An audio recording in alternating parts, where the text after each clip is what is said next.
కంచుకోవచ్చంలో first cinema ప్రొడ్యూసర్గా మీరు వెళ్ళిన తర్వాత సినీ పరిశ్రమలో ఉన్న సమస్యలు ఏమైనా ఎదుర్కొన్నారా? నిజంగా ఆ రోజు సినిమా ఆడుతుంటే జయప్రకాష్ రెడ్డి గారు కానీ తనకెళ్ళ భరణి గారు ఈ స్టేజ్లో ఉండేవాళ్ళు కాదు.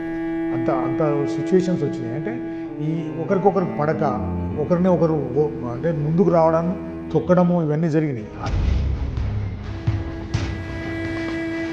న్యాయంగా రాజకీయాలు ఎందుకు పనికిరావు? సినిమా ఫీల్డ్ కింద రాజకీయాల కంటే సినిమా ఫీల్డ్ చాలా డేంజరస్ ఫీల్డ్. అంటే ఇట్లాంటి చీప్ పాలిటిక్స్, చీప్ ట్రిక్స్ ఈ సినిమా ఫీల్డ్లో ముందుకు రావద్దు. ఎందుకంటే పబ్లిసిటీ ఫీల్డ్ ఇది. అవుట్డోర్కి వెళ్ళినప్పుడు సాధారణంగా ఎక్కువ కష్టాలు ఎదురవుతాయంటే నిర్మాతలు చెప్తుంటారు. ఎందుకంటే హీరోకి ఒక ఏసీ లాడ్జి అంటారు, వేరే వాళ్ళకి ఇంకో లాడ్జి అంటారు. నాగేశ్వరరావు రామారావు గారు అప్పటి నుంచి డెవలప్ అయింది అది. ఈ రోజున మనం కొత్తగా పెట్టాల్సింది ఏం లేదు. హీరోకి ఒక రూమ్ ఉండాలి, హీరోకి ఒక కాంబినేషన్ ఉండాలి, ఒక 7-8 మందికి ఆయన కోసం భోజనం పంపించాలన్నది అది. పంపకపోతే మూడవుట్ అయితే మళ్ళీ సినిమా మీద ఎఫెక్ట్ అవుతుందని బాగా ఫీలింగ్. అంతా కంప్లీట్ అయిన తర్వాత ఫస్ట్ విడుదలప్పుడు మీకు రిపోర్ట్ వచ్చే వరకు ఆ టెన్షన్ భరించారు. క్యాజువల్గా ఉంటుంది. సినిమా ఫీల్డ్లో ఉన్నవాడు బీపీలు, షుగర్లు, హార్ట్ అటాక్లు తొందరగా వస్తాయి. చాలా ఈజీ అది. అంటే అది ఎంత తొందరగా వస్తాయంటే ఒక్కో రోజులో చేంజ్ అయిపోతుంది మొత్తం. రాత్రి టెన్షన్ ఉంటుంది, రేపు ఏమవుతుందో టెన్షన్ ఉంటుంది. అందరూ టెన్షన్ పడతారు. ఆ సినిమా ఒకటి ఫ్లాప్ అయితే ముందు ప్రొడ్యూసర్ అవుట్ ఆ లైఫ్, తర్వాత డైరెక్టర్ అవుట్. ఇప్పుడు మీరు ఆల్రెడీ 2 సినిమాలు ఎదుర్కొనే సమస్యలు అక్కడ ఎదుర్కొన్నారా లేదా సాఫీగా వెళ్ళిపోయింది? లేదు, అక్కడ కూడా చిన్న ప్రాబ్లమ్స్ ఉన్నాయి. వంశీ, రాజేంద్ర సార్ కొద్దిగా పాట. వాళ్ళిద్దరు కాంబినేషన్ బాగుంటుంది కదండి, వాళ్ళిద్దరు పడకుండా. కానీ వంశీకి మొదటి నుంచి కూడా కొద్దిగా రిజర్వ్ మెంటాలిటీ, ఎవరితో కలిసి మెంటాలిటీ కాదు. మంచి టెక్నీషియన్, కానీ ఆయన నిజంగా ఈరోజు దెబ్బతినడానికి, ఆయన మైనస్ అవ్వడానికి కూడా అదే కారణం. ఆయన లైఫ్లో ఎవరు ప్రొడ్యూసర్తో సరిగా ఉండలేదు.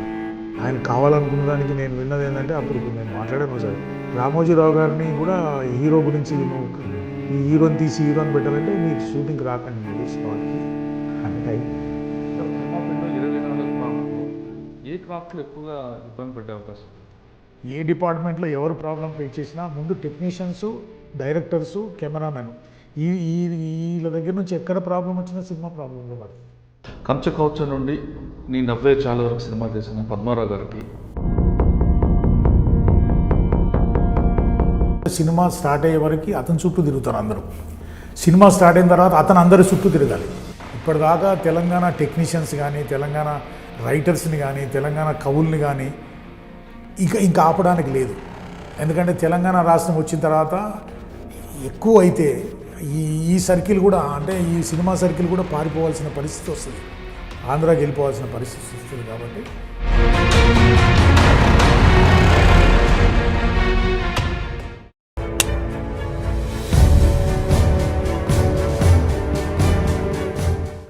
Welcome to Tollywood diaries. ప్రపంచవ్యాప్తంగా తెలుగు సినిమా గుర్తింపు పొందడానికి తమ వంతు భాగస్వామ్యం పోషించిన ప్రొడ్యూసర్ని, డైరెక్టర్ని పరిచయం చేసే ఈ కార్యక్రమంలో ఈ వారం మన గెస్ట్ గొట్టుముక్కల పద్మారావు గారు. గొట్టుముక్కల పద్మారావు గారు కంచుకవచం అనే సినిమా నుండి జోకర్ సినిమా వరకు సూపర్ డూపర్ హిట్లు తీశారు. కంచుకవచంలో సుమన్ నటిస్తే తర్వాత ఏప్రిల్ 1 విడుదల. ఆ సినిమా సూపర్ డూపర్ హిట్, ప్రతి కుటుంబం చూసిన సినిమా, చాలా కుటుంబం మొత్తం కూడా హాయిగా నవ్వుకునే సినిమా. దాని తర్వాత జోకర్, తర్వాత నీ మనసంతా నువ్వే, చాలా సినిమాలు తీశారు. అంటే వంశీతో 2 సినిమాలు తీసి వంశీని మ్యూజికల్ డైరెక్టర్గా పరిచయం చేసిన పద్మారావు గారు తర్వాత కాలంలో ఎందుకు సినిమా తీయలేకపోయారు?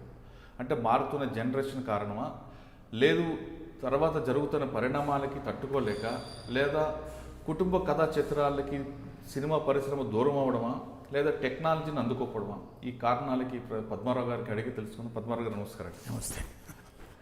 గొట్టుముక్కల పద్మారావు గారు అనగానే చాలామందికి పొలిటీషియన్ అనుకుంటారు, మీరు సినిమా ప్రొడ్యూసర్ అనే విషయం చాలామంది తెలియదు. ఎప్పుడు మీరు ఏప్రిల్ 1 విడుదల, తర్వాత జోకర్, ఈ 2 సినిమాలు బాగా ఫేమస్ అయ్యారు, కంచుకోవచ్చం అని. కానీ మిగతా నిర్మాతల్లాగా ఎక్కువగా మీరు పబ్లిసిటీకి దూరంగా ఉండడంతో, పొలిటీషియన్గా మీరు ఎక్కువగా వెళ్ళడంతో సాధారణంగా గొట్టుముక్కల పద్మారావు గారు గారిని ముందు పొలిటీషియన్, టీఆర్ఎస్ నాయకుడా అని అడుగుతుంటారు. అలాంటి పద్మారావు గారు సూపర్ హిట్లు సినిమా తీశారు. ఎందుకంటే ఏప్రిల్ 1 విడుదల అనేది అసలు అది తెలుగు సినీ పరిశ్రమలోనే అద్భుతమైన సినిమా. అదేవిధంగా జోకర్, అంతకుముందు కంచుకవచం, అంత హిట్ సినిమాలు తెలుగు సినీ పరిశ్రమకి అందించిన పద్మారావు గారు తర్వాత కాలంలో సినిమాల పరిశ్రమ మొదలు పూర్తిగా రాజకీయాల వైపే వెళ్ళిపోయారు. దానికి కారణం అంటే మీకు సినిమాల మీద మక్కువ ఉన్నా ఎందుకు రాజకీయాలకు వెళ్ళారు అనేది ఒకటి. రెండోది, సినిమా పరిశ్రమల్లో మీకు ఒక గుర్తింపు ఉంటుండగా మరొకసారి సినిమాల వైపు వెళ్ళకుండా ఆగిపోవడానికి కారణం ఏంటి? ఇప్పుడున్న టెక్నాలజీకి, ఇప్పుడున్న జనరేషన్కి దూరంగా వెళ్ళాలనుకుంటున్నారా? ఈ ప్రశ్నకు సమాధానం చెప్పే ముందు ఒకసారి మీ కుటుంబ నేపథ్యం, నాన్నగారు, మీ అమ్మగారు, అసలు సినీ పరిశ్రమ వైపు మీకు ఎందుకు రావాలనుకుంటున్నారు చెప్పు. మాది ఒరిజినల్గా కుకట్పల్లి, పక్కా తెలంగాణవాదిని. తెలంగాణలో పుట్టాను. నాకు సినిమా ఫీల్డ్కి ఎంటర్ కావాలన్నది రియల్ ఎస్టేట్ బిజినెస్లో ఒక మిత్రుడు, దామరాజు హనుమంతరావు గారు అని చెప్పేసి ఒక మిత్రుడు సికింద్రాబాద్లో ఉండేవాడు. రియల్ ఎస్టేట్ బిజినెస్ నా దగ్గరికి వచ్చి, సార్ ఇట్లా ఒక సినిమా అనుకుంటున్నాము, సుమన్ గారి డేట్లు ఇచ్చారు మాకు, ఆ సినిమా తీయాలనుకుంటున్నాను, మీరు ఏమన్నా జాయిన్ అవుతారా అని అడిగాడు. ఆ రోజుకి నాకు నేను పుస్తకాల నేపథ్యం ఉంది, బాగా చదువుతాను, తెలుగు బాగా అవపోసన పట్టున్నాను. ఈ విజయ్ చంద్ర వాళ్ళ ఫ్యామిలీ కూడా నాకు బాగా క్లోజ్గా ఉండేది. విజయ్ చంద్ర గారు కుక్కటిపల్లి కదా? విజయ్ చంద్ర గారిది కూడా కుకట్పల్లి, వాళ్ళతో క్లోజ్గా ఉండేవాళ్ళు. తర్వాత అంకుశం రామిరెడ్డి గారు కుక్కటిపల్లి అనుకుంటా. కాదు, ఈ విజయ్ చంద్ర గారు మాత్రమే కుకట్పల్లి. క్లోజ్గా ఉండేవాళ్ళు, మా ఫ్యామిలీతో క్లోజ్గా ఉండి మనం కూడా సినిమా ఫీల్డ్కి ఎంటర్ అయితే బాగుంటుందని చెప్పేసి దిగాము. కరాటే నేపథ్యం, అంటే బ్రూస్లీ స్టోరీకి సంబంధించిన కరాటే నేపథ్యంలో ఆ సినిమా స్టార్ట్ చేయడం జరిగింది. నిజంగా గమ్మత్ ఏంటంటే ఆ సినిమాలో జయప్రకాష్ రెడ్డి గారిని కొత్తగా విలన్ పరిచయం చేయడం జరిగింది. తనికెళ్ళ భరణి గారి మొదటి సినిమా కూడా అదే. తనికెళ్ళ భరణి గారిని అమృతవాన్లో పనిచేస్తుంటే ఇంటికి వెళ్ళి ఆయన ఆఫీస్కి వెళ్ళి కూర్చుని ఆయన అద్భుతంగా, ఆయన మాట కానీ ఆయన పద్ధతి కానీ అద్భుతంగా ఉంది. డైలాగ్ రైటర్గాను ప్లస్ ఆర్టిస్ట్గాను 2 క్యారెక్టర్లు ఆయనతో వేయించడం జరిగింది. అది నా నేపథ్యం. అంటే నిజానికి సినిమా నేపథ్యం నా కుటుంబానికి ఏమీ లేదు. కానీ మీ నాన్నగారు, మీ అమ్మగారు ఏం చేస్తారు? మా నాన్నగారు వ్యవసాయం, పక్కా వ్యవసాయము, కాంట్రాక్ట్ చేసేవాడు.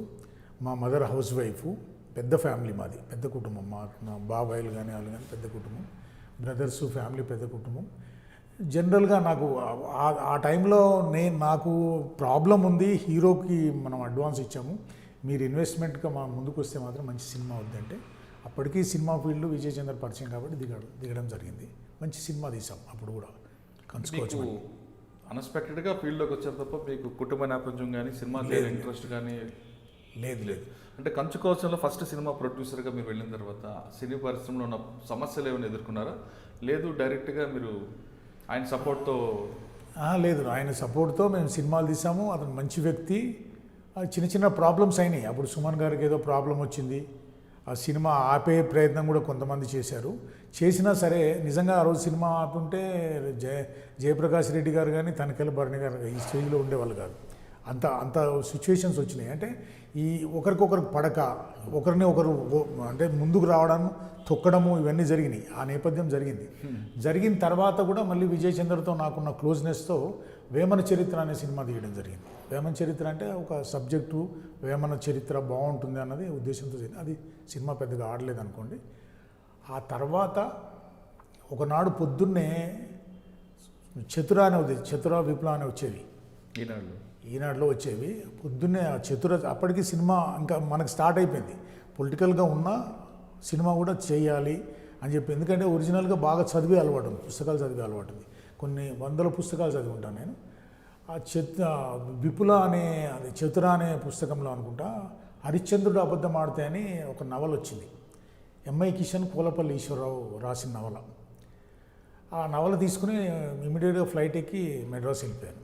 మెడ్రాస్ వెళ్ళిపోయిన తర్వాత ఉప్పులపాటి నారాయణరావు గారు అని నా ఫ్రెండ్, ఉప్పులపాటి నారాయణరావు గారిని అడిగాను, ఇట్లా ఈ స్టోరీ అనుకుంటున్నామంటే, అది మేము కొన్నాము, చిన్న అమౌంట్ ఇచ్చి కొన్నాము, అయినా మీ దృష్టిలో ఇది పడిందంటే గ్రేట్ పద్మారావు అని చెప్పి, మాకు జైత్రయాత్ర అనే సినిమా చేయాలనుకుంటున్నాము అని చెప్పి అది నాకు ఇవ్వటం జరిగింది.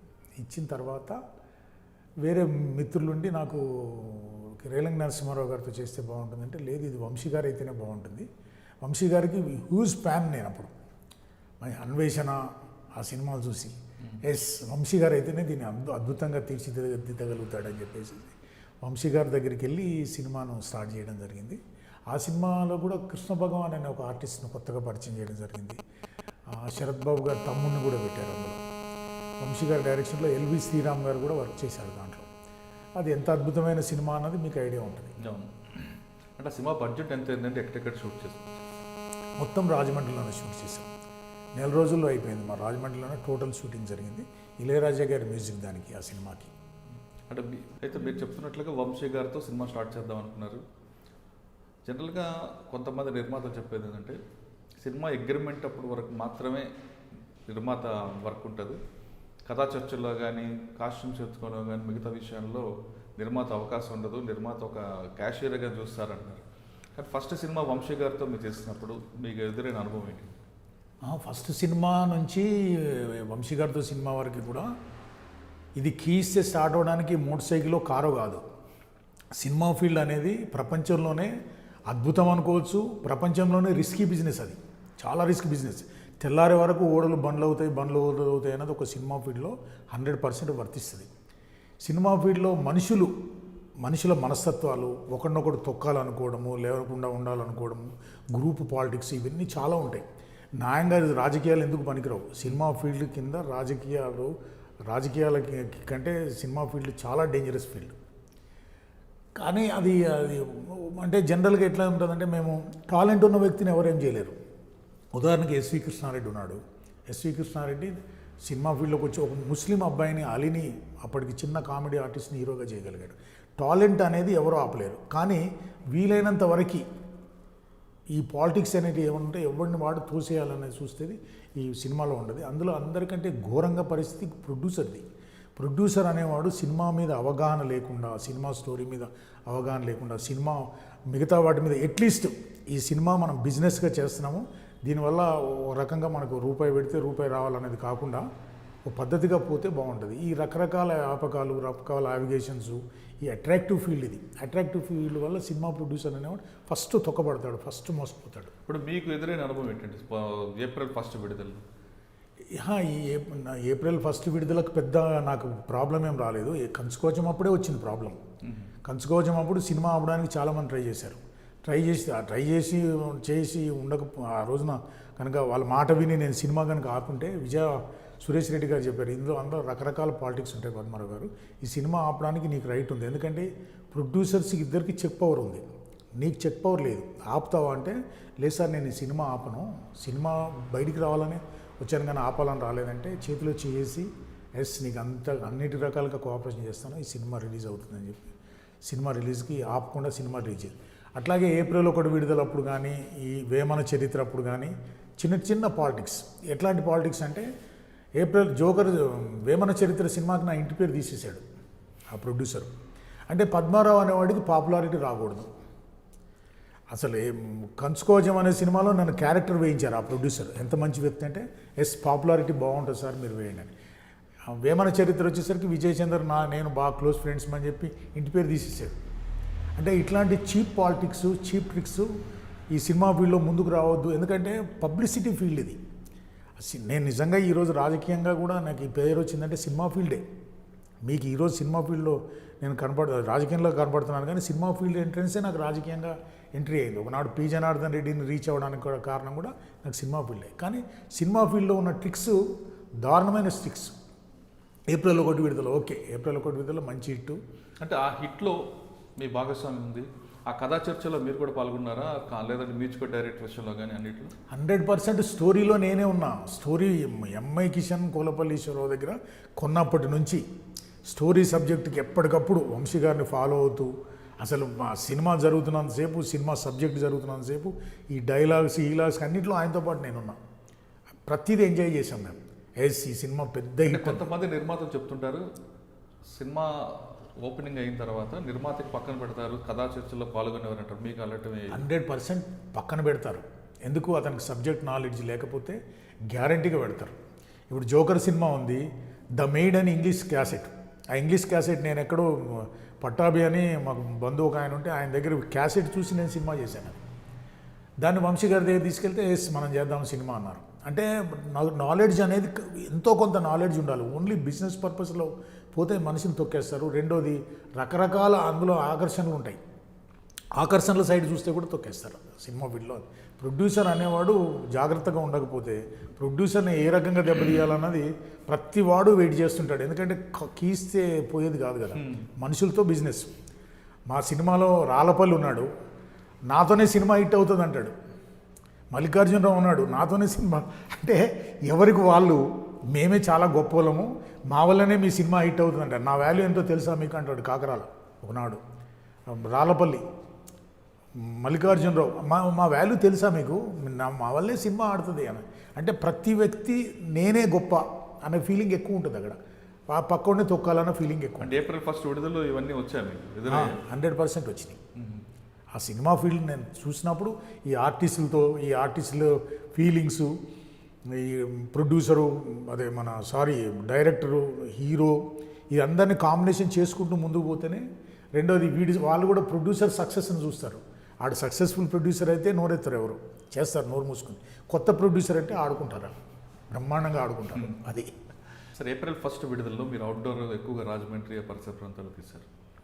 అవుట్డోర్కి వెళ్ళినప్పుడు సాధారణంగా ఎక్కువ కష్టాలు ఎదురవుతాయంటే నిర్మాతలు చెప్తుంటారు. ఎందుకంటే హీరోకి ఒక ఏసీ లాడ్జ్ అంటారు, వేరే వాళ్ళకి ఇంకో లాడ్జ్ అంటారు, అక్కడ రకరకాల ఫుడ్ అంటారు, ఏసీ రూమ్స్ అంటుంటారు. ఇలాంటి కష్టాలను మీకు April 1 కష్టాలని అనలేము అలా. ఎందుకంటే హీరో అనేవాడిని సంతోషంగా ఉంచడం అన్నది అవసరం, హీరోయిన్ని సంతోషంగా ఉండడం అవసరం. ఆర్టిస్టులకి ఈ వివక్ష ఉంది, ఆర్టిస్టులకి ఒకటి, నువ్వు హీరోకి ఒకటి, హీరోయిన్కి ఒకటి, ఒక్కొక్క ఎవరిని పట్టుకో ఏబిసిడి క్లాసెస్ ఉంటాయి అందులో. అక్కడ ఏంటంటే ఫీల్డ్ అట్లా డెవలప్ అయింది స్టార్టింగ్ నుంచే. నాగేశ్వరరావు రామారావు గారు అప్పటి నుంచి డెవలప్ అయింది అది. ఈ రోజున మనం కొత్తగా పెట్టాల్సింది ఏం లేదు.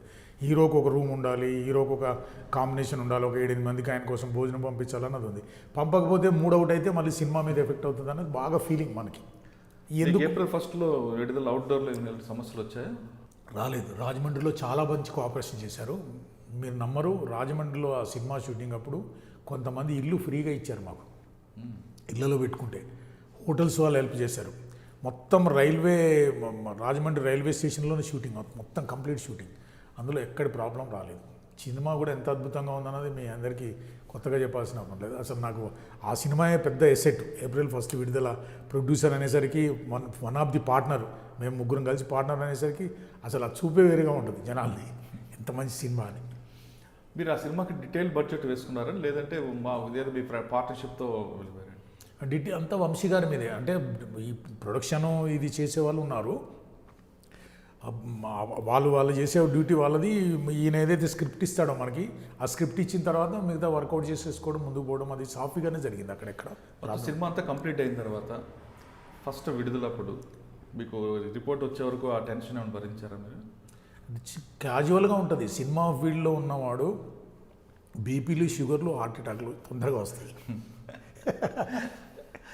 చాలా ఈజీ అది. అంటే అది ఎంత తొందరగా వస్తాయంటే ఒక్కో రోజులో చేంజ్ అయిపోతుంది మొత్తం. రాత్రి టెన్షన్ ఉంటుంది, రేపు ఏమవుతుందో టెన్షన్ ఉంటుంది, అందరూ టెన్షన్ పడతారు. ఆ సినిమా ఒకటి ఫ్లాప్ అయితే ముందు ప్రొడ్యూసర్ అవుట్, ఆ లైఫ్, తర్వాత డైరెక్టర్ అవుట్, హీరోకి ఇంకో 4 సినిమాలు దొరుకుతాయి, హీరో లైఫ్ బాగుంటుంది. కానీ ప్రొడ్యూసర్, డైరెక్టర్, టెక్నీషియన్స్ జీవితాలు అవుట్, కెమెరామెన్తో సహా. అది చాలా తమాషా ఫీల్డ్. మామూలు టెన్షన్ ఉండదు. ఈ రాత్రి నిద్ర ఉండదు, రాత్రి గుండె కొట్టుకుంటూ ఉంటుంది. మీరు నమ్మరు, సిగరెట్లు కాల్చేవన్నీ ఈ రోజు నుంచి సిగరెట్ మానేస్తే తప్ప దిక్కు లేదనే పరిస్థితికి వచ్చాను టెన్షన్తో. April 1 విడుదల అవ్వగానే మీ ఫస్ట్ రిపోర్ట్ రాగానే అనిపించింది? ఫస్ట్ అసలు పెద్ద హిట్ అన్నది చాలా హ్యాపీ ఉంటుంది కదా. ఆ ప్రాబ్లంలోంచి అన్నీ మర్చిపోతాం. తెల్లారంగానే మన సినిమా పెద్ద హిట్, లైఫ్ ఇంకా ప్రాబ్లం లేదన్న ఫీలింగ్ వస్తుంది. ఓకే, దాని తర్వాత ఏ సినిమా తీశారు? దాని తర్వాత జోకర్ సినిమాలో కొద్దిగా స్ట్రగుల్ పడ్డాను. డిటెక్టివ్ నాడదాని ఒక సినిమా ఫ్లాప్ అయింది, వంశీది. ఫ్లాప్ అయిన తర్వాత వంశీ గారితో ఇంకా సినిమా చేయాలా వద్దా అన్న ఆలోచనలో ఉంటే వంశీ గారు అన్నారు, నాకు లైఫ్ ఉంటుంది పద్మారావు గారు, మీరు ఈ సినిమా డెఫినెట్గా చేయాలంటే. సరే, ఇళయరాజా గారిని మ్యూజిక్ అనుకున్నాం ముందు. ఆయన ఏదో సమ్ ప్రాబ్లమ్స్ వల్ల మ్యూజిక్ చేయలేదు. నేను డిటెక్టివ్ నాడదలో ఒక సాంగ్ చేశారు ఈయన వంశీ గారికి నాలెడ్జ్ ఉంది, సబ్జెక్ట్ నాలెడ్జ్ కానీ, స్టోరీ నాలెడ్జ్ కానీ, సినిమాకున్న 24 క్రాఫ్ట్స్లో తెలివి ఉంది, ఆ ఆలోచన శక్తి ఉంది. కాకపోతే మనిషి కొద్దిగా యారగెంట్, ఎవరితో సరిగా మాట్లాడు, తన పనేదో తను చూసుకుంటాడు, వేరే వాళ్ళతో షేర్ చేసుకోడు. ఆయన నిజంగా ఆయన అంతో ఎంతో షేర్ చేసుకున్నాడు, ఫ్రెండ్లీ అంటే నాతోనే. సరే, ఈ సినిమాకి వచ్చేసరికి మ్యూజిక్ మీరు చేయండి అన్నాను. సినిమా పెద్ద హిట్ అవ్వలేదు. పెద్ద హిట్ అయిన ఉంటే మాత్రం మ్యూజిక్ చాలా బాగా వచ్చేది. బండిరా పొగ బండిరా అని ఎట్లాంటి పాటలు, అద్భుతమైన పాటలు చేశారు, చాలా బాగా చేశారు మ్యూజిక్. దానికి ఎంత బడ్జెట్ అయిందండి? ఎక్కడెక్కడ షూట్ చేశారు? దాన్ని మొత్తము షూటింగ్ అంతా తిరుపతిలో చేసాము, ఊటీలో కొన్ని సాంగ్స్ చేసాము. అంతే 2 ప్లేస్లోనే. అంటే ఇప్పుడు మీరు ఆల్రెడీ 2 సినిమాలు ఎదుర్కొనే సమస్యలు అక్కడ ఎదుర్కొన్నారా లేదా సాఫీగా వెళ్ళిపోయారు? లేదు, అక్కడ కూడా చిన్న చిన్న ప్రాబ్లమ్స్ ఉన్నాయి. వంశీకి రాజేంద్ర ప్రసాద్కు కొద్దిగా పడక, జనరల్గా మనుషులే కదా. నేను చెప్పేది ఏంటంటే ఈ కీస్తే పోవడానికి కార్లు కాదు కదా, అతనికి ఇతనికి కొద్దిగా డిస్టర్బెన్స్ ఉండే వాటి కానీ వాళ్ళిద్దరు కాంబినేషన్ బాగుంటుంది కదండి, వాళ్ళిద్దరు పడకపోవడం ఏంటి? ఈ ఎగోయిజాలు, ఈ వంశీకి ఒక కొంత ఈగోయిజము, రాయన్ ప్రసాద్ కొంత ఫీలింగు, ఈ ఫీలింగుల వల్ల కొంత ఆర్టిస్టులకి డైరెక్టర్లకి కాంబినేషన్ బాగుంటే బాగుంటుంది. కానీ వంశీకి మొదటి నుంచి కూడా కొద్దిగా రిజర్వ్ మెంటాలిటీ, ఎవరితో కలిసి మెంటాలిటీ కాదు. మంచి టెక్నీషియన్ అయినా ఆయన నిజంగా ఈరోజు దెబ్బతినడానికి, ఆయనకు మైనస్ అవ్వడానికి కూడా అదే కారణం. ఆయన లైఫ్లో ఎవరు ప్రొడ్యూసర్తో సరిగా ఉండడు. ఆయన కావాలనుకున్న దానికి నేను విన్నది ఏంటంటే, అప్పుడు నేను మాట్లాడాను ఒకసారి, రామోజీరావు గారిని కూడా హీరో గురించి, నువ్వు ఈ హీరోని తీసి హీరోని పెట్టాలంటే మీకు షూటింగ్కి రాకండి మీరు స్పాట్కి అనే టైప్. దానివల్ల నష్టాలు జరిగినాయి ఆయనకి. మంచి టెక్నీషియన్ అయినా దెబ్బతినడానికి కారణం వంశీయా అనే లెవెల్కి వచ్చింది ఒకనాడు ఆయన స్టేజ్. మంచి టెక్నీషియను, మంచి డైరెక్టరు, అన్ని క్రాపులో అనుభవం ఉన్న వంశీతోనా సినిమానా అనే లెవెల్కి తెచ్చుకున్నాడు ఆయన. వాళ్ళతో వీళ్ళతో సరిగా ఉండక, అతను కావాలని కూడా కాదు, అతని క్యారెక్టర్ అది. అదేనండి, అతను ఫ్రీగా మూవ్ అవ్వలేడు. రిజర్వ్ ఉంటారు. నన్ను అడిగారు శ్రవంతి మూవీస్ వాళ్ళు తర్వాత ఆయనతో అన్ని రకాలుగా అసలు ఆయన అడ్జస్ట్ అయ్యి సినిమా చేసిందంటే 2 సినిమాలు సింగిల్గా మీరే అని, అది తెలంగాణ నుంచి. Okay, joker cinema hit commercial? Okay, బాగుంది సినిమా. దాని తర్వాత ఏ సినిమాలు తీశారు? నీ నవ్వే చాలని ఒక సినిమా తీశాను. మల్లికార్జున్ అని చెప్పి డైరెక్టరు, అతను సబ్జెక్ట్ చెప్తే నచ్చింది. శివాజీ హీరో, కానీ పెద్దగా ఆడలేదు. ఆ సబ్జెక్ట్ ఏంటండి? అంటే ఇద్దరు అమ్మాయిలు, అంటే ఒక చూపులో ఒక అమ్మాయిని ఇష్టపడి తర్వాత కొన్ని పరిస్థితుల వల్ల ఇంకొక అమ్మాయిని చేసుకోవాల్సి వస్తే దాని మీద సబ్జెక్టు.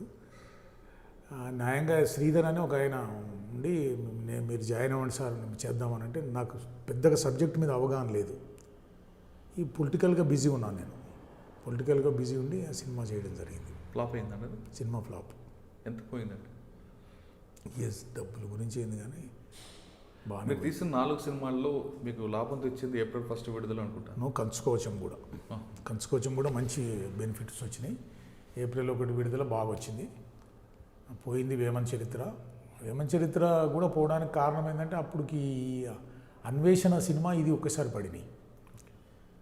జనాలు ఇది బాగుంది అంటున్నారు కానీ అన్వేషణకి వెళ్ళిపోతున్నారు. అంటే అన్నీ కలిసి రావాలి. సినిమా తీసేవాడికి అంటే మ్యూజిక్ హిట్ ఉంది. సినిమా తీసే టైంలో ఆ ఉన్న వాతావరణము, ఆ ఉన్న పక్క సినిమాలన్నీ ఈ సినిమా మీద ఎఫెక్ట్ అవుతుంది. అది ఎంత మంచి సినిమా అన్నా కావచ్చు, కానీ ఆ పక్క సినిమా చాలా గొప్పగా ఉంటే ఈ సినిమా అవుట్ అయిపోతుంది. అంటే ఫ్యాట్, మన అదృష్టం అనేది అది అక్కడే ఉంటుంది. ఆ రిలీజ్ టైము, పక్క సినిమాలు ఇవన్నీ కలిస్తేనే ఆ సినిమా హిట్. అది ఎన్నో ఉన్నాయి దీనికి కారణాలు. హిట్కి కారణాలు తక్కువ, కలిసి రావాలి. హిట్ ఫ్లాప్ అవడానికి కారణాలు చాలా ఎక్కువ. అదే కర్ణుడి చావుకి కోటి కారణాలు. కర్ణుడి చావుకి కారణాలు లాగా రకరకాల కారణాలు ఉంటాయి. ఓకే, దాని తర్వాత ఏ సినిమా తీశారు? ఇంకా ఈ సినిమా తర్వాత ఆగిపోయిన తర్వాత ఇంకా సినిమా ఫీల్డ్ మనకి ఎందుకులే అని చెప్పేసి అనుకున్న తర్వాత, అది ఎందుకు ఆ మాట వచ్చింది మీకు మనసులో? అంటే ఈ వివక్ష, ఈ టెన్షన్లు తట్టుకోలేక ప్రతివాడు ట్రబుల్ పెడతానికి, ఇవన్నీ మన వల్ల కాదు. రెండోది, సక్సెస్ అయితే మన వెనకాల ఉంటారు, ఫెయిల్యూర్ అయితే మన కింద ఉంటారు, అందరూ మనం పైన ఉంటారు అన్నది ఒకటి. ఈ 2 కారణాల వల్ల. రెండోది, పొలిటికల్గా ఇన్వాల్వ్మెంట్ ఎక్కువ ఉంది నాకు. కేసీఆర్ గారు మాట్లాడడం, నాకు టికెట్ ఇవ్వడము, నేను కుక్కటిపల్లి నుంచి నిలబడడం, ఈ కారణాల వల్ల నేను దాని మీద తగ్గించాను. దాని మీద ఇంట్రెస్ట్ తగ్గింది. అంటే దాదాపు సినిమా ఫీల్డ్లో 10 సంవత్సరాలు ఉన్నట్టున్నారు.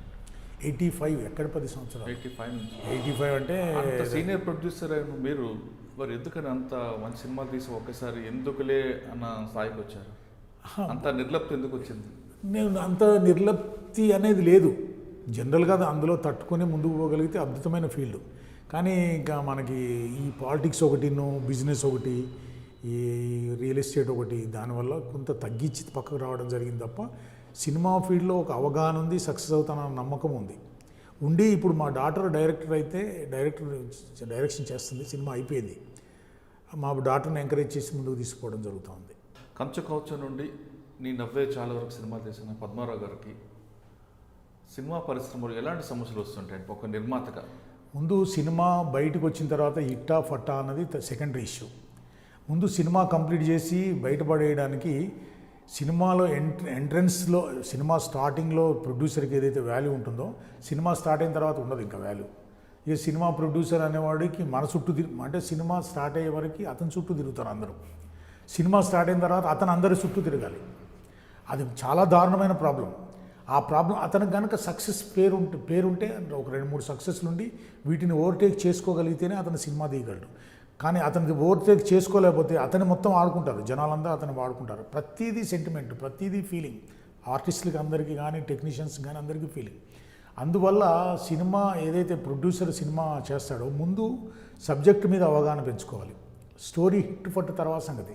ముందు ఈ సబ్జెక్టు ఒక రకంగా మనకి బాగుంటుంది, ముందుకు పోతాం అన్నది ఒక ఐడియా ఫామ్ చేసుకుని ఆ సినిమా కనుక ముందుకు తీసుకెళ్తే ఇతను రిజర్వ్గా ఉండి ఏ ఆర్టిస్ట్ ఎంత అన్నది ఒక పెన్ను పేపర్ తీసుకుని ఏ ఆర్టిస్ట్ ఎంత, ప్రొడక్షన్ ఎంత ప్రొడక్షన్లో అవుతుంది, ఎంత సినిమా, ఎన్ని డేట్లు అన్నది director department, technician department, cameraman వీళ్ళందరూ కోఆపరేషన్ చేసి ఇస్తే అప్పుడు ముందుకు పోతేనే సక్సెస్ అవుతాడు తప్ప లేకపోతే ఒక 300 మంది పరిగెడతా ఉంటారు ప్రొడ్యూసర్సు, మిగిలేదు 5-6 సక్సెస్ఫుల్ చూసి మళ్ళీ ఒక 300 మంది తయారవుతారు. నాలెడ్జ్ ఉండదు.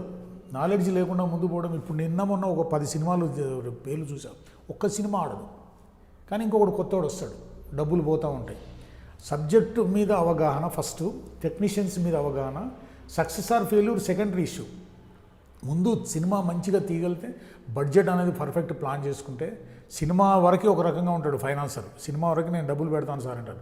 సినిమా స్టార్ట్ అయ్యే మూమెంట్ స్టార్ట్ అయిన తర్వాత ఇంకా కొంత తీయమంటాడు, నీ దగ్గర ఎంత ఉందో చూస్తానంటాడు.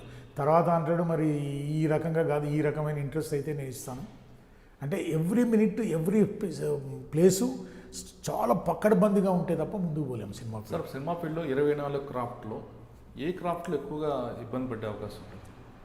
24 క్రాఫ్ట్లు అంటే అందరినీ కలుపుకోవడమే. అది 24 క్రాఫ్ట్ అనడానికి లేదు. ముందు డైరెక్టర్ని ఎవరు ఎక్కువ ఏ డిపార్ట్మెంట్లో ఎక్కువగా ప్రాబ్లం ఫేస్ చేస్తారు దానికి చెప్పలేం మనం. ఏ డిపార్ట్మెంట్లో ఎవరు ప్రాబ్లం ఫేస్ చేసినా ముందు టెక్నీషియన్స్, డైరెక్టర్సు, కెమెరామెన్ వీళ్ళ దగ్గర నుంచి ఎక్కడ ప్రాబ్లం వచ్చినా సినిమా ప్రాబ్లంలో పడుతుంది. చిన్న క్రాఫ్ట్స్ ఏం ప్రాబ్లం ఉండవు. వాళ్ళు ఏదో పాపం వాళ్ళ పని వాళ్ళు చేస్తారు. జూనియర్ ఆర్టిస్టులు కానీ, కెమెరా డిపార్ట్మెంట్ కానీ, ఈ రకరకాల ఈ లొకేషన్స్ వాళ్ళు అందరూ సిన్సియర్గా ఉంటారు. ప్రాబ్లం ఏదైనా వస్తే ప్రొడ్యూసర్కి, డైరెక్టర్కి, ప్రొడ్యూసర్కి, ఆర్టిస్ట్కి తప్ప వేరే ప్రాబ్లంతో అలా సినిమా ఆగదు. వీళ్ళ వల్లనే అవుతుంది సినిమా. చాలామంది నిర్మాతలు చెప్తున్నారు సినిమా ఒకసారి అగ్రిమెంట్ అయిన తర్వాత స్టోరీ విషయంలో కానీ నటులు చేంజ్ చేయడంలో ఏమైనా అవకాశం అంటే నిర్మాతకి నో ఛాన్స్, డైరెక్టర్దే ఎక్కువగా నడుస్తుంది అప్పర్ హ్యాండ్ అంటారు. వాస్తవం 100% నిర్మాత అనేవాడు గనక డామినేట్ చేసుకొని సిస్టమేటిక్గా పోగలిగితేనే సినిమా ఫీల్డ్. సినిమా ప్రొడ్యూసర్ అనేవాడు డైరెక్టర్గా కలిస్తే, భార్యాభర్తలు ఇద్దరు అనుకోండి, భార్యాభర్తలు ఇద్దరు కలిస్తేనే సినిమా సక్సెస్. వీళ్ళిద్దరిలో తేడాలుంటే మాత్రం కష్టం, సినిమా కష్టం. ఇద్దరు కలిసిపోవాల్సిందే. అప్పుడు ఆ డైరెక్టర్కి పేరు వస్తుంది, ఈ ప్రొడ్యూసర్కి పేరు వస్తుంది. చాలామంది నిర్మాతలు షూటింగ్ స్పాట్లకు వస్తే డైరెక్టర్లు అందరూ కూడా చాలా ఇబ్బంది ఫీల్ అవుతారు. ఆ స్పాట్ నుంచి షూటింగ్ స్పాట్ నుంచి నిర్మాత పంపడానికి చూస్తుంటారు. మీకు అలాంటి సంఘటన ఎదురయ్యాయి? అలాంటివి ఉండవండి.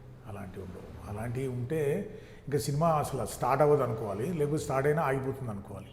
అలాంటివి నేను చూసినంత వరకు నా దృష్టిలో నేను ఇంతవరకు. అంటే మీరు ఎప్పుడైనా షూటింగ్ స్పాట్కి వెళ్ళారా? 100% షూటింగ్ స్పాట్లోనే ఉంటాను నేను ఆ సినిమాలో కూడా చిన్న క్యారెక్టర్ వేశాను, ఈ సినిమాలో చిన్న క్యారెక్టర్ వేశాను, కంచుకవచంలో వేశాను, జోకర్లో వేశాను. జస్ట్ సినిమా స్టార్టింగ్ ప్రతిదీ, ప్రొడక్షన్ దగ్గర నుంచి, కార్ల దగ్గర నుంచి ప్రతిదీ చూసుకోగలిగితేనే సినిమా. కానీ ప్రొడ్యూసర్ లేకుండా ప్రొడ్యూసర్ రాకుండా ఉండడం, ఆపడం అన్నది జరగదు. నాకు తెలిసి ఆపడం ఉండదు, వస్తే కొంచెం ఇబ్బందిగా ఫీల్ అవుతుంది. అది ఏం ఫీల్ అవ్వరు నాకు తెలిసి. నేను ఇంతవరకు అది వినలేదు కూడా. అది ఉంటే అట్లా ఇబ్బంది ఫీల్ అయ్యారంటే ఆ సినిమా రాదనే లెక్క. చాలామంది షూటింగ్ స్పాట్కి వచ్చినప్పుడు నిర్మాతకి కొంతమంది ప్రొడక్షన్స్ బాయ్స్ గొడుగేసి హడావడి చేస్తుంటారు, ఆయన్ని కొంచెం ఒక మైమార్పిస్తుంటారంటారు. అదేముండదు. ప్రొడ్యూసర్ అనే వాటిని బట్టి ఉంటుంది. అలా గొడుగులు పడితే బాగుందని ప్రొడ్యూసర్ అనుకుంటే ఆ గొడుగు కిందే ఉంటాడు ఆయన. అతను అలాగ అనుకోకపోతే, అట్లా మోసపోయే వాళ్ళు ఉన్నారు చాలామంది, కానీ అట్లా అనుకుంటే కష్టం. అతను ప్రొడ్యూసర్ అనేవాడు నేను బిజినెస్ చేస్తున్నాను, 2 in 1, కమర్షియల్గా నేను సక్సెస్ కావాలి, నాకు పేరు రావాలి, మంచి సినిమా చేయాలి, ముందుకు పోవాలని అనుకోవడం తప్ప అతను దేనికి ఏ ప్రలోభానికి లొంగిన దెబ్బ, సినిమా అతనికే దెబ్బ. అంటే ప్రలోభాలు ఎక్కువ ఉంటాయి అక్కడ. 100% సినిమా ఫీల్డ్ అంత అట్రాక్టివ్ ఫీల్డ్, సినిమా ఫీల్డ్ అంత ఫేమస్ ఫీల్డ్, సినిమా ప్రపంచంలోనే అద్భుతమైన ఫీల్డ్ అది. అక్కడ నిగ్రహంగా ఉండగలిగితే అన్ని రకాలుగా, డబ్బులో కానీ ఇంకొకటి కానీ రకరకాలుగా ఏ రకంగా అయినా కానీ సిస్టమేటిక్గా ఉంటేనే అతను సక్సెస్ఫుల్ ప్రొడ్యూసర్ అవుతాడు.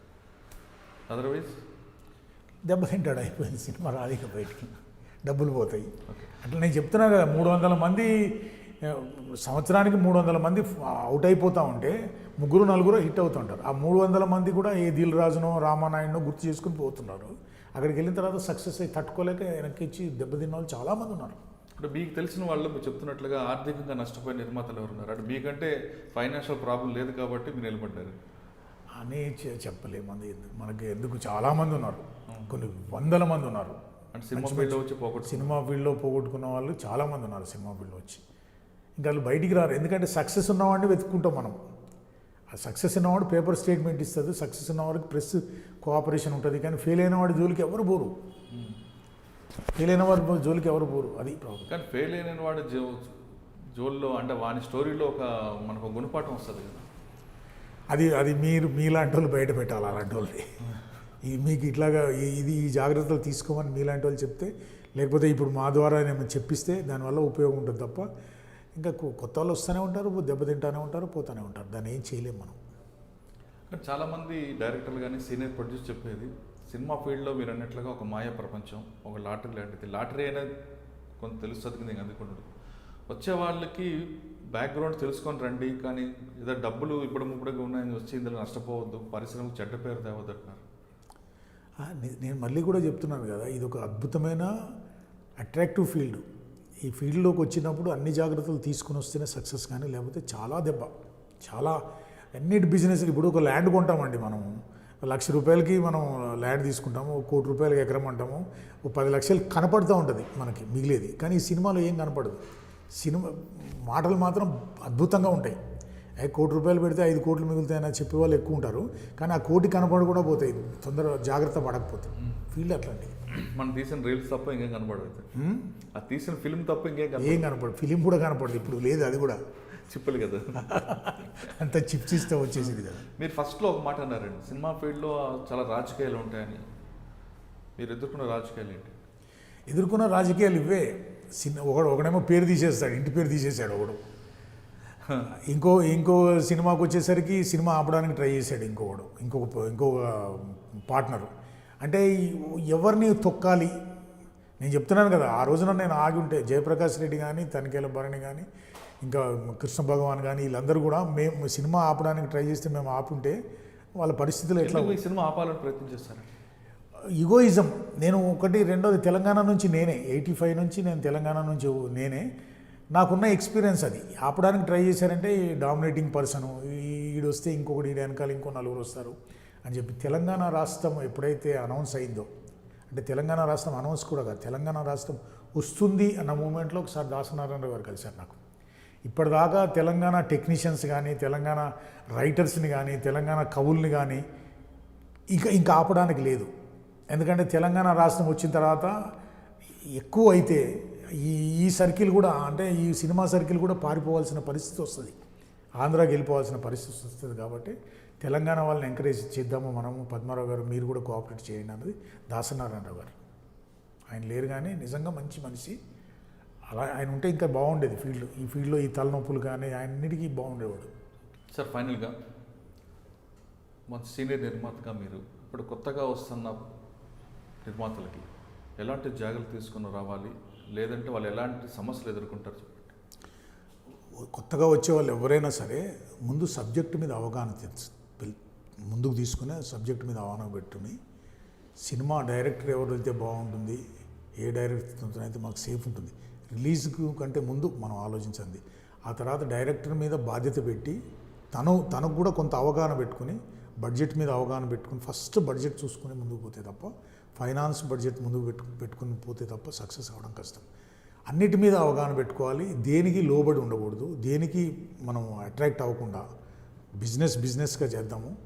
మంచి సమాజానికి కొంత సందేశాన్ని ఇచ్చే సినిమా చేద్దాము, ముందుకు పోదామంటే. ఇవాళ రేపు చాలామంది టెక్నీషియన్స్ ఉన్నారు, రకరకాల టెక్నీషియన్స్ ఉన్నారు. ఒకడు ఆల్రెడీ చూస్తాడు, అరచేతిలో వైకుంఠం చూపిస్తాడు, ఏ సినిమా చేయండి సార్ నాతో, నాకు ఇన్ని కోట్లు మిగులుతాయి అన్ని కోట్లు మిగులుతాయి అనే సబ్జెక్ట్ గురించి కానీ తనకి కొంత అవగాహన పెట్టుకుని తను కూడా కొంత ఐడియా పెట్టుకుని ముందుకు పోతే సక్సెస్ అవుతాడు. ఓకే, సినీ పరిశ్రమలోకి రండి కానీ సబ్జెక్టు మీద అవగాహనతో రండి, అంతేగాని గుడ్డిగా డబ్బులోనే వస్తే మాత్రం నష్టపోవడం ఖాయం అంటున్నారు పద్మారావు గారు. అంతేకాకుండా ఆ సినిమా పరిశ్రమలో కొన్ని ప్రలోభాలు వస్తాయి, ఆ ప్రలోభాలకు దూరంగా ఉంటూ సబ్జెక్టు మీద అవగాహనతో వస్తే సమాజానికి మేలు చేసేవారు అవుతారు, సినీ పరిశ్రమలో మీ పేరు కూడా నిలబడుతుందంటూ గొట్టిముక్కల పద్మారావు గారు చెప్తున్నారు. ఇది ఈ వారం గొట్టిముక్కల పద్మారావు గారితో ఎక్సలెంట్ ఇంటర్వ్యూ. వచ్చే వారం మరో గెస్ట్తో మళ్ళీ కలుద్దాం. అంతవరకు నమస్కారం. Please subscribe to iDream. For more videos, please subscribe to iDream. నేను మీ Jabardasth Naveen. For more videos please subscribe to iDream. For more videos, subscribe to iDream. For more interesting videos, please subscribe to iDream. Hi, this is Anil Ravipudi. For more videos, please subscribe iDream Media. This is Manjula. For more videos, please subscribe iDream. For more videos, please subscribe to iDream channel. Don't miss it. అక్కడ ఒక గంట symbol ఉంటుంది, దాన్ని లాగి పట్టి కొట్టండి, మర్చిపోదు. ఓకేనా? Subscribe to iDream.